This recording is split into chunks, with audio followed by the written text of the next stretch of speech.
Goedenavond, dit is Zeeland Nu. Je wordt bijgepraat over het laatste Zeeuwse nieuws.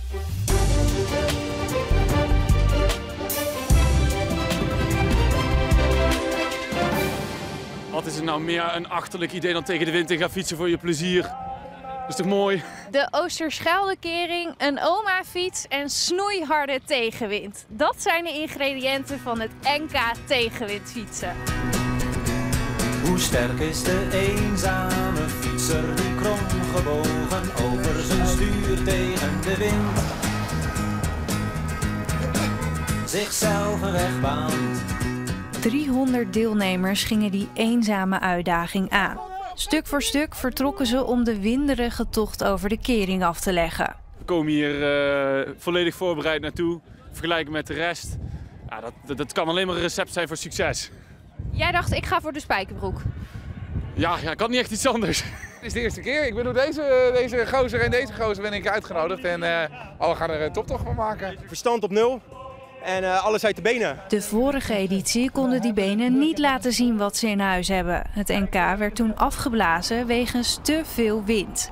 Daarom nu de dikke, vette inhaaleditie. En als je die tegenwind al na 8,5 kilometer hebt getrotseerd, dan is hier de finish. Geniet van de Zeeuwse Ging het goed? Ik hoop het. Ik hoop dat hier de finish is. Dit is de finish.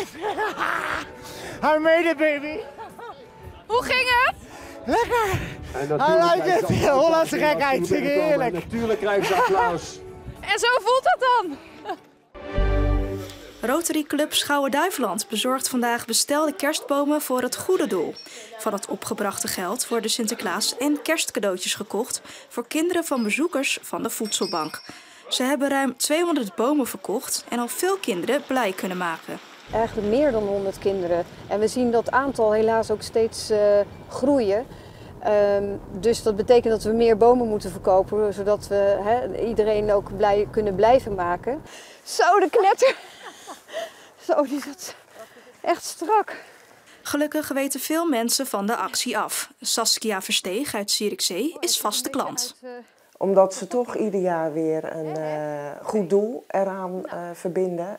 Maar met name doen ze lokaal, hangen ze er altijd iets aan waar je, als je in Zierikzee woont, aan kan verbinden. Waar wil je hem hebben?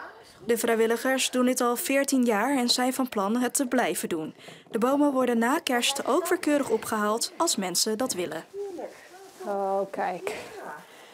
Nou, geweldig. Dames.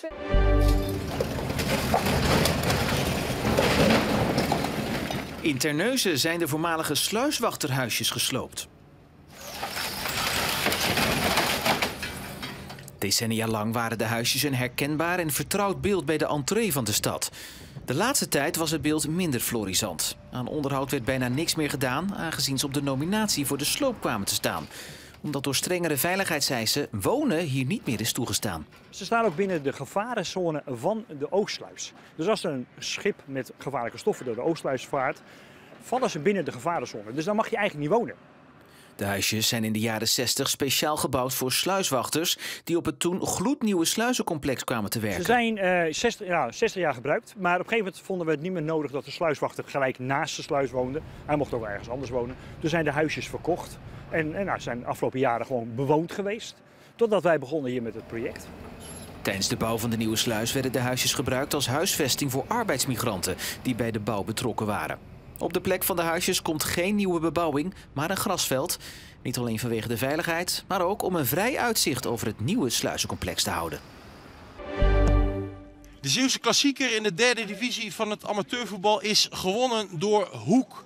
Kloetingen, dat op bezoek is in Zeeuws-Vlaanderen, lijkt aanvankelijk wel de beste papieren te hebben voor de overwinning. Want hier komt de Beverlandse ploeg met 11-10 te staan. Het is hoekverdediger Gertjan Martens die rood krijgt. Trekt aan de noodrem als Van den Berg alleen op het doel afgaat. En scheidsrechter De Vries die stuurt Martens dan weg. Dit is de beste kans in de eerste helft. Notabene hoekspits Steve Schalkwijk die de bal bijna achter zijn eigen doelman kopt. En Murre haalt opgelucht adem. Maar Kloetingen dat met die man meer moeite heeft met het creëren van kansen. Dit is nog een andere goede kans in blessuretijd van de eerste helft voor Kloetingen-spits Ruben de Jager. Maar daar blijft het ook wel bij. En dit dan, na een uur spelen. Bal die bijna achter de verdediging valt. Bliek die denkt dan dat het gevaar is geweken. Maar Van Keulen die zich laat verrassen. En natuurlijk weer Steve Schalkwijk. De beste spits van Zeeland die de bal breekt in de Zeeuwse derby. Zijn 13e van het seizoen. Van Keulen laat zich verrassen. De assist is van Van de Kandelaren en het doelpunt van Steve Schalkwijk.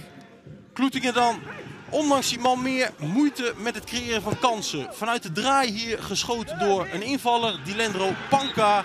En dan zit het erop, windhoek. En blijft het bovenin meedoen in de derde divisie. Kloetingen moet pas op de plaats maken als nummer 3. Het was een roerige dag met wind en regen in die volgorde.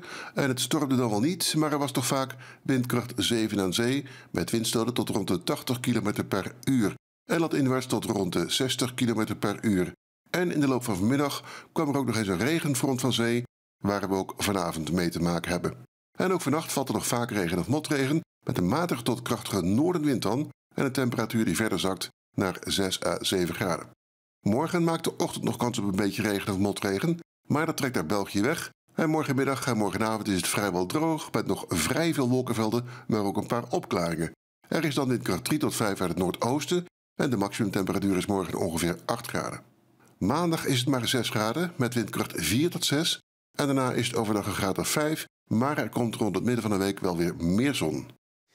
En tot zover deze Zeeland Nu. Straks dan ben ik nog bij je terug met een overzicht van het Zeeuwse nieuws van de afgelopen week in Zeeland de Week. Dus graag tot zo.